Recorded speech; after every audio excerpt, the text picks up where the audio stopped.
হয়েছে? হ্যাঁ, সবাইকে শুভ সকাল। সকাল 12টা বেজে গেছে নাকি এখন? যাই হোক, সকাল থেকে পরপর অঙ্ক হচ্ছে। সাইসান পরীক্ষার 1 তারিখে সবার পরীক্ষা। তা রম্বস এবং ট্র্যাপিজিয়াম খুব ইম্পর্টেন্ট একটা জিনিস। রম্বস আর ট্র্যাপিজিয়াম এই সংক্রান্ত অঙ্ক পরীক্ষায় আসবেই তোমাদের। রম্বস এবং ট্র্যাপিজিয়াম, সবাই জানো ট্র্যাপিজিয়াম কাকে বলে, রম্বস কাকে বলে। রম্বসের ক্ষেত্রে গুরুত্বপূর্ণ কটা সূত্র আছে, ট্র্যাপিজিয়ামের ক্ষেত্রেও রয়েছে। তা রম্বসের ক্ষেত্রে কি? ক্ষেত্রফল হাফ ইন্টু সমান্তরাল বাহুদ্বয়ের গুণফল, কর্ণদ্বয়ের। আমরা রম্বসের ক্ষেত্রফল জানি হাফ ইন্টু কর্ণদ্বয়ের গুণফল। আর এই ট্র্যাপিজিয়ামের ক্ষেত্রে কি জানি? হাফ ইন্টু সমান্তরাল বাহুদ্বয়ের যোগফল ইন্টু উচ্চতা। হাফ ইন্টু সমান্তরাল বাহুদ্বয়ের যোগফল ইন্টু উচ্চতা। খুব ভালো করে জেনে রাখতে হবে। আর একটা বিষয় কি জেনে রাখতে হবে রম্বসের কর্ণদ্বয় পরস্পরকে সমকোণে সমদ্বিখণ্ডিত করে। একদম স্বতঃসিদ্ধ জ্যামিতির উপপাদ্যের সূত্র। রম্বসের কর্ণদ্বয় পরস্পরকে সমকোণে সমদ্বিখণ্ডিত করে। যাই হোক, এই রম্বস ট্র্যাপিজিয়ামের উপরে সমস্যাগুলো ভালো করে করবে। প্রচুর অঙ্ক করে দিয়েছি আমি, একটা অঙ্ক খালি লাইভে দেখাচ্ছি, খেয়াল করো বা দেখে রাখো। যতগুলোই রম্বস বা ট্র্যাপিজিয়ামের অঙ্কটা করেছো, রাস্টারটা দিতে যে কটাই অঙ্ক করে থাকো। এইবারে দেখো এখানে একটা অঙ্ক দিয়েছে। অঙ্কটা কি দিয়েছে? একটি রম্বসের বাহুর দৈর্ঘ্য ও একটি বর্গক্ষেত্রের বাহুর দৈর্ঘ্য সমান। তাহলে আমি একটা রম্বস আঁকি, ছোট করেই আঁকছি। এই একটা রম্বস আঁকি, রম্বস আঁকলাম। আর একটি বর্গক্ষেত্র, এই একটা বর্গক্ষেত্র আঁকি। এই রম্বসের আর বর্গক্ষেত্রের বাহুর দৈর্ঘ্য কিন্তু বলে দিল সমান। নাম দিয়ে দিলাম ABCD, এটার নাম দিয়ে দিলাম PQRS।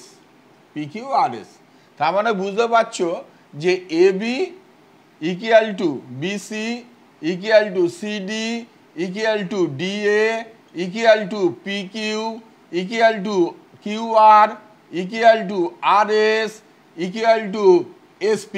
অর্থাৎ বর্গক্ষেত্রের বাহুর দৈর্ঘ্য আর রম্বসের বাহুর দৈর্ঘ্য সমান। এটা আমাকে বলে দিয়েছে। এই যে কি বলে দিচ্ছে, এটা হচ্ছে মুখ্য ব্যাপার অঙ্কের ক্ষেত্রে। এই একদম সহজ অঙ্ক, অথচ দেখে মনে হবে যেন কত কঠিন অঙ্ক। তারপরে কি বললো? বর্গক্ষেত্রটির কর্ণের দৈর্ঘ্য 40√2 সেন্টিমিটার। তোমাদের বারবার করে শেখানো হয়েছে এই রম্বসের কর্ণ কি হয়? অতিভুজ স্কোয়ার ইকুয়াল টু লম্ব স্কোয়ার প্লাস ভূমি স্কোয়ার। বর্গক্ষেত্রের এই বাহুটা সমান এই বাহুটা। তাহলে বর্গক্ষেত্রের কর্ণের দৈর্ঘ্যের ফর্মুলা আমরা শিখে নিয়েছি বাহু√2। কারণ বর্গক্ষেত্রের 4টে বাহুই সমান। আয়তক্ষেত্রের কর্ণের দৈর্ঘ্য কত? √2 দৈর্ঘ্য স্কোয়ার প্লাস প্রস্থ স্কোয়ার। তাহলে এখানে দৈর্ঘ্যও নেই প্রস্থও নেই, বাহু। তাহলে বাহু ইন্টু বাহু স্কোয়ার, মানে 2 বাহু স্কোয়ার। তাহলে 2 বাহু স্কোয়ার হলে কি হয়? বাহু স্কোয়ারটা রুটের মধ্যে চলে গেল, তাহলে বাহু√2 হলো, বাহু√2। তাহলে বর্গক্ষেত্রের কর্ণ বাহু√2। এবারে দেখো বর্গক্ষেত্রটির কর্ণের দৈর্ঘ্য 40√2। তাহলে কত সহজ অঙ্ক, অথচ আমাদের দেখে মনে হবে যেন কত কঠিন অঙ্ক। তাহলে কর্ণের দৈর্ঘ্য 40√2। তাহলে আমি লিখতে পারি যে বাহু√2, আমি তো এখানে খুব বেশি করে লিখছি না, বাহু√2 ইকুয়াল টু 40√2।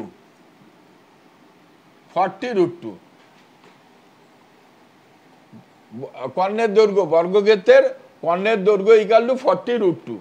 তাহলে বাহু√2 ইকুয়াল টু 40√2। তাহলে দেখো √2 আর √2 কেটে যাবে, কত সহজ অঙ্ক। তাহলে বাহু ইকুয়াল টু 40। তাহলে বাহু ইকুয়াল টু 40। 40টা কি সবসময় মাথায় রাখবে, পরিমিতির অঙ্কে যদি তুমি একক বা ইউনিট না লেখো তাহলে কিন্তু কেটে 0 দিয়ে দেবে। তাহলে আমি এখানে একটু পুরো পরিষ্কার করেই লিখি, বাহুর দৈর্ঘ্য ইকুয়াল টু কত? Centimetre, 40 centimetre. বাহুর দৈর্ঘ্য বেরিয়ে গেল 40 সেন্টিমিটার। তাহলে দেখো একবারে বেরিয়ে গেল ABBCCDDA PQQRSSP equal to 40 centimetre. তার মানে এটা 40, এটা 40, এটা 40, এটা 40, এটা 40। যদিও বর্গক্ষেত্র তোমার আর কাজে লাগবে না, 40, এটা 40। তাহলে সব বাহু দৈর্ঘ্য আমি বের করে নিলাম। এইবারে দেখো আমাকে তো অ্যাকচুয়ালি বলেছে রম্বসের ক্ষেত্রফল বের করো। তাহলে রম্বসের ক্ষেত্রফল বের করতে গেলে আমাকে কি করতে হবে? কর্ণদ্বয়ের দৈর্ঘ্য বের করতে হবে। তাহলে এবারে কর্ণদ্বয়ের অনুপাত দিয়ে দিয়েছে। এই কর্ণ সমকোণে সমদ্বিখণ্ডিত করে ও বিন্দুতে। তাহলে আমি দেখব যে দুটো কর্ণ দিয়েছে, দুটো কর্ণের মধ্যে একটা কর্ণের মান আমি অনুপাতের ধ্রুবক সংখ্যা ধরলাম এক্স। তাহলে একটা কর্ণ কত? কর্ণ একটা, কর্ণ দুটি, একটা হচ্ছে 3x সেন্টিমিটার আর একটা হচ্ছে 4x সেন্টিমিটার। তাহলে কর্ণ দুটো কত? 3:4 অনুপাতে বিভক্ত করেছে। তাহলে একটা 3x হবে, একটা 4x সেন্টিমিটার হবে। তাহলে কর্ণ পেয়ে গেলাম, একটা 3x একটা 4x। এইবারে দেখো আমাকে বের করতে হবে কর্ণের দৈর্ঘ্য। তাহলে কর্ণের দৈর্ঘ্য যদি আমাকে বের করতে হয় তাহলে আমাকে কি করতে হবে? এই যে এখানে তোমাকে এটা বারবার লিখতে হবে কিন্তু রম্বসের কর্ণদ্বয়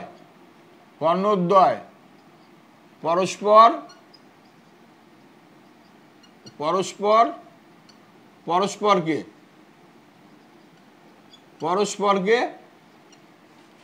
সমকোণে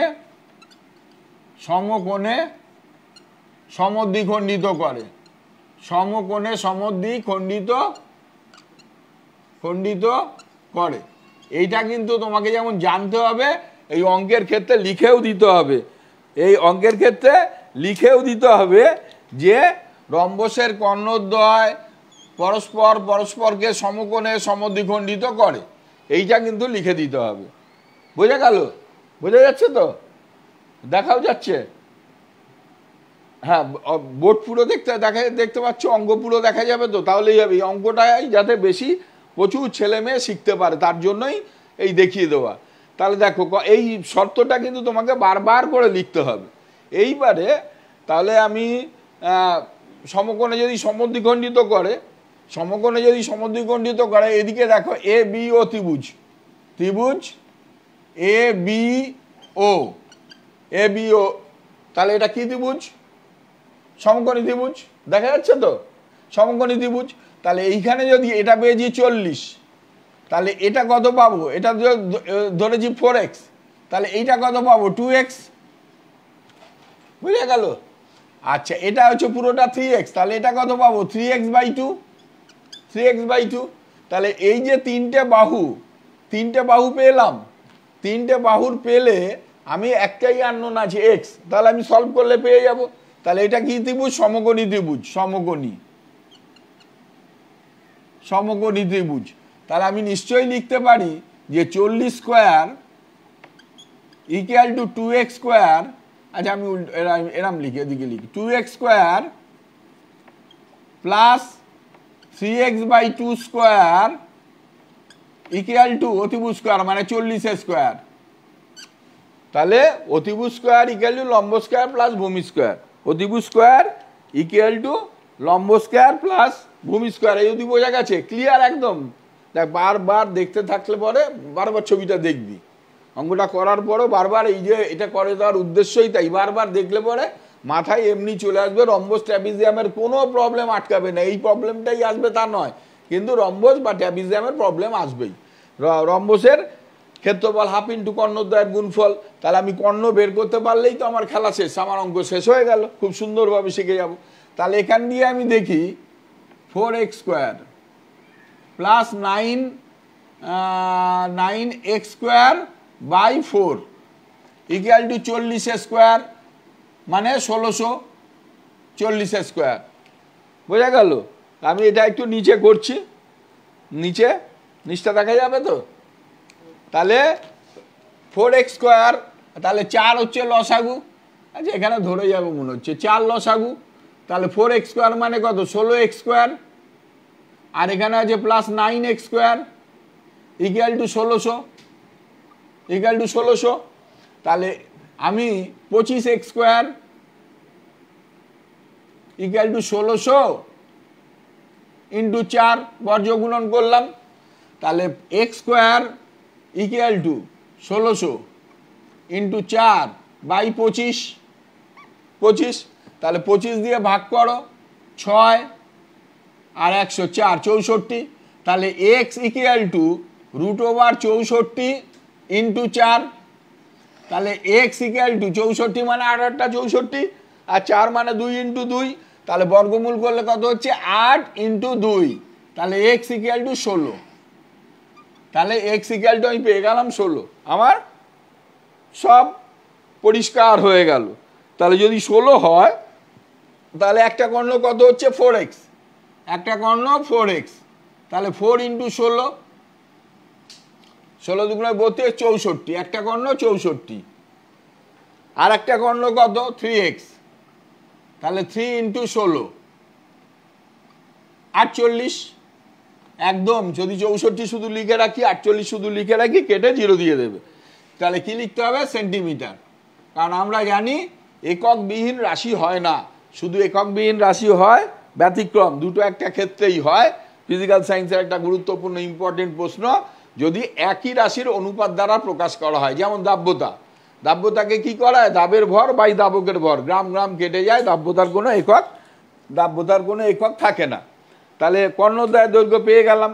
তাহলে এবারে রম্বসের ক্ষেত্রফল, রম্বসের ক্ষেত্রফল দেখা যাচ্ছে এটা ইকুয়াল টু হাফ ইন্টু কর্ণদ্বয়ের গুণফল বর্গ একক, বর্গ একক, তাহলে হাফ ইন্টু 64 ইন্টু 48 বর্গ সেন্টিমিটার, তাহলে 2 দিয়ে কেটে দাও 64কে 32, তাহলে 32 ইন্টু 48, 32 ইন্টু 48 বর্গ সেন্টিমিটার, তাহলে কত হচ্ছে 48 আর 32, আর দুগুণে 16, 6 হাতে 1 9, 8 3 24, 4 2 3 4 12 14, তাহলে দেখো 6 4 9 13, 3 হাতে 1 5 1 1 5 3 6, 1 5 3 6 বর্গ সেন্টিমিটার। বোঝা গেল কি না? ক্লিয়ার?